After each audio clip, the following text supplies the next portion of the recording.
എനിക്ക് തോന്നുന്നേ അമ്മ അമ്മ എനിക്ക് ഉറങ്ങാൻ പറ്റുന്നില്ല അമ്മ. ഓ കിടന്ന് കരയത് കൊച്ചുങ്ങളെ, നിങ്ങൾ അച്ഛനെ ഒന്ന് വിളിച്ച് ഉണർത്തട്ടെ. അങ്ങനെയല്ലേ ഈ പൊല്ലാപ്പൊക്കെ ഉണ്ടാക്കി വെച്ചത്. ഓ എല്ലാം ഒപ്പിച്ച് വെച്ചിട്ട് കിടന്ന് ഉറങ്ങുന്ന കണ്ടില്ലേ സുഖമായിട്ട്. മനുഷ്യ മനുഷ്യ ഒന്ന് എണീക്കുന്നുണ്ടോ? ബാക്കിയുള്ളവരുടെ ഉറക്കം കാണിച്ചിട്ട് സുഖിച്ച് അങ്ങനെ ഉറങ്ങണ്ട. ഇങ്ങോട്ട് എണീക്ക് മനുഷ്യ. എന്താ സുലു? എന്താ സുലുന്നോ? നിങ്ങൾ അമ്മേന്റെ കൂർക്കവിളി കാരണം പിള്ളേരൊക്കെ എണീറ്റിരുന്ന് കരയുന്നു. അത് എന്നെ കാരണം. സുലു, നിനക്ക് എന്റെ അമ്മേനെ ഇഷ്ടമില്ലാന്ന് എനിക്കറിയാം. എന്ന് കരുതി ഇല്ലാത്ത കുറ്റമൊന്നും പറയരുത്. നോക്ക് അമ്മ എത്ര മര്യാദയ്ക്ക് അവിടെ കിടന്നുറങ്ങുന്നതെന്ന്. മര്യാദയുടെ കാര്യം നിങ്ങൾ എന്നെ പഠിപ്പിക്കണ്ട. നട്ട പാഴാക്കി നിങ്ങൾ അമ്മയുടെ കൂർക്കവിളി കേട്ടിട്ടേ നിങ്ങളെ മക്കൾ എന്നെ എണീറ്റിരുന്ന് കരയാൻ തുടങ്ങിയത്, അല്ലാതെ ഞാനല്ല. അത് ചിലപ്പോ നിന്റെ കൂർക്കവിളി കാരണമായിരിക്കും. നീ രാത്രി ഉറക്കത്തിൽ എന്തോ ഒരു വലിയ കൂർക്കവിളിയാ വലിക്കാറെന്ന് നിനക്കറിയോ? അടുത്ത് കിടക്കുന്ന എനിക്കല്ലേ അത് അറിയത്തുള്ളൂ. ഞാനാവുമ്പോ ഒന്നും മിണ്ടാതെ പറയാതെ അങ്ങ് പരാതിയൊന്നും ഇല്ലാതെ കിടന്ന് ഉറങ്ങുന്നു.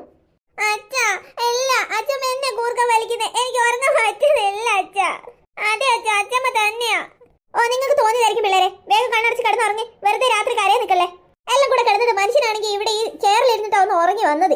അതിനെ സമ്മതിക്കില്ല എന്ന് വെച്ചാൽ കഷ്ടം തന്നെ. നിങ്ങൾ എല്ലാവരും സുഖിച്ച് കട്ടിൽ കിടക്കല്ലേ?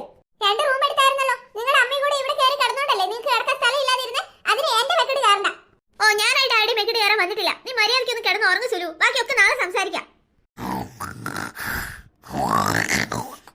ഇപ്പൊ എങ്ങനെയുണ്ട് നിങ്ങളുടെ അമ്മയുടെ കൂർക്കവിളി? നിങ്ങൾ എന്നെ കേട്ടില്ലേ? ഇപ്പൊ എങ്ങനെയുണ്ടെന്ന് ഈ സൗണ്ട് വെച്ചിട്ട് എങ്ങനെയാണ് പിള്ളേരൊക്കെ ഇവിടെ കിടന്ന് ഉറങ്ങുക? എനിക്ക് പോലും ഉറക്കം വരില്ല, പിന്നല്ലേ പിള്ളേർക്ക്. ഇതിനും നല്ലത് വീട്ടിൽ തന്നെ നിൽക്കായിരുന്നു. അവിടെ ആയിരുന്നെങ്കിൽ സ്വസ്ഥമായിട്ടൊന്ന് ഉറങ്ങാനെങ്കിലും കഴിയായിരുന്നു. ഇതിപ്പോ അതുപോലും ഇല്ലാതാക്കി. സുലു നീ ബഹളം വെക്കല്ലേ, ഞാൻ അമ്മേനെ വിളിച്ച് ഉണർത്താം. അമ്മേനോട് കാര്യം പറയാം. നിങ്ങൾ എന്താണെന്ന് വെച്ചാൽ ചെയ്യേ. അമ്മേ അമ്മേ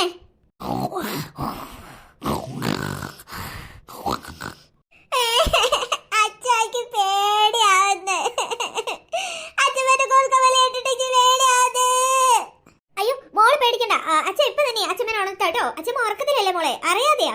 അമ്മേ ഒന്ന് എണീക്കണ്ട അമ്മേ, ഇത് എന്തൊരു ഉറക്കം? മനഃപൂർവ്വം നിങ്ങളുടെ അമ്മ കൂർക്കം വലിക്കാന്നാ എനിക്ക് തോന്നുന്നേ. ഇല്ലാതെ ഇങ്ങനെയുണ്ട് ഒരു ഉറക്കം? എത്ര നേരം വിളിക്കുന്നത്? ഈ പിള്ളേരുടെ കരച്ചിൽ കേട്ടിട്ട് പോലും ഒന്നും എണീക്കുന്നില്ലല്ലോ. നീ ഒന്ന് അടങ്ങന്റെ സുലു. അമ്മേ അമ്മേ എന്താണ് നിനക്ക് ഉറക്കമൊന്നുമില്ലേ? പോയി കിടന്ന് ഉറങ്ങടാ. ഓ ഞാനൊന്ന് സുഖം പിടിച്ച് വരുമായിരുന്നു. എന്റെ അമ്മയുടെ ഒരു കൂർക്കവിളി കാരണം പിള്ളേരൊക്കെ ഉറക്കത്ത് എണീറ്റ് കരയുന്നു. ആഹാ അത് കൊള്ളാലോ. മനുഷ്യനായ കുറച്ച് കൂർക്കൊക്കെ വലിച്ചൊന്ന് വരും. അല്ലാതെ നിന്റെ ഭാര്യനെ പോലെ ബോധമില്ലാതെ കിടന്നുറങ്ങാനൊന്നും പറ്റത്തില്ല എനിക്ക്.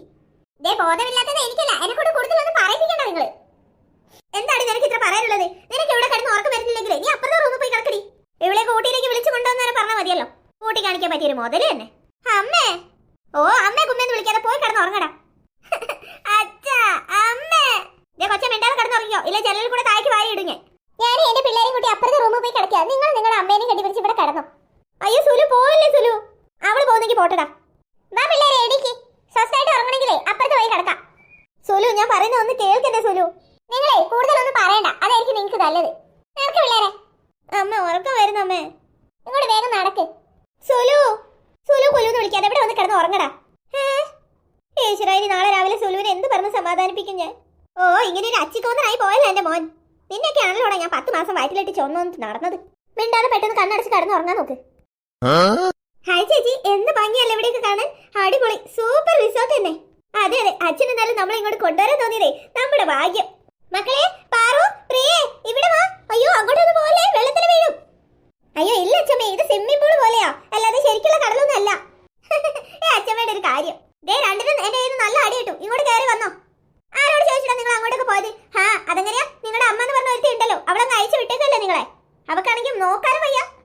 മര്യാദയ്ക്ക് ഇങ്ങോട്ട് കയറി വന്നല്ലേ, രണ്ടിനും അടുത്തുനിന്ന് നല്ല തല്ല് കിട്ടും. ഷോ ഈ അച്ഛമ്മ ഒന്നിനും സമ്മതിക്കില്ല. പിന്നെ എന്തിനാണാവോ ഈ റിസോർട്ടിലേക്ക് കൊണ്ടുവന്നത്? അച്ഛൻ നോക്കി നിൽക്കാനായിരിക്കും. ചുമ്മാതല്ല അമ്മയ്ക്ക് അച്ഛമ്മേനെ ഇഷ്ടമില്ലാത്ത. എന്താ നടി രണ്ടും കൂടി അവിടുന്ന് പിറുപിറുക്കുന്നത്? തള്ളയുടെ അതേ സ്വഭാവം രണ്ടുപേരും കിട്ടിയിരിക്കുന്നേ. വിത്ത് ഗുണം